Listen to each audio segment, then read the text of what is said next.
Well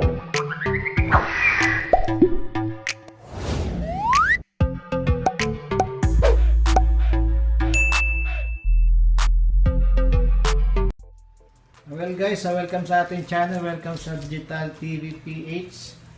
Ang gagawin natin ngayon guys ay try tayong mag-schedule recording sa ating GMA for the box. Para makapag-set tayo ng schedule recording, press natin yung kulay blue sa remote. Para makapag-add tayo, press natin yung kulay red. Ayan guys, ngayon dalawa pa lang channels na pwede natin mapag-recordan, GMA at GNTV pa lang. Kaya natin mag-record ng ngayon ng sa GMA ng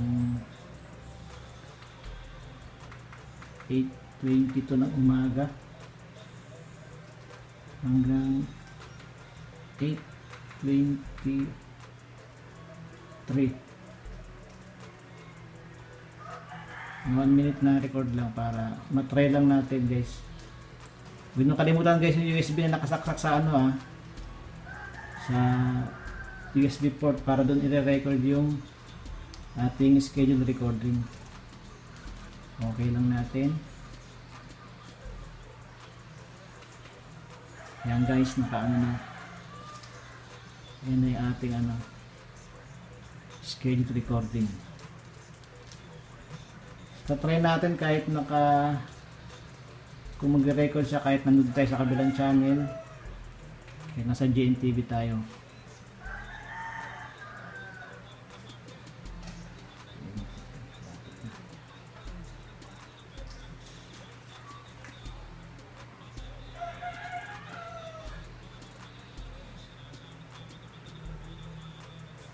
Ayan guys, magsisimula na siya mag-record in 6, 5, 4, 3, 2, 1.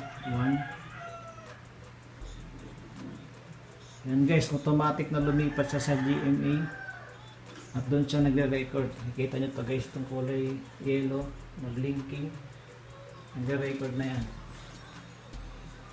Mamaya check na rin mamaya yung pinag-recordan niya para kung meron kayong mamimiss na palabas at gusto nyo may record para pagbalik nyo mapapanood nyo, pwede kayo mag-record sa for the box tayo ng PBR. Kita nyo yung GMA for the box files.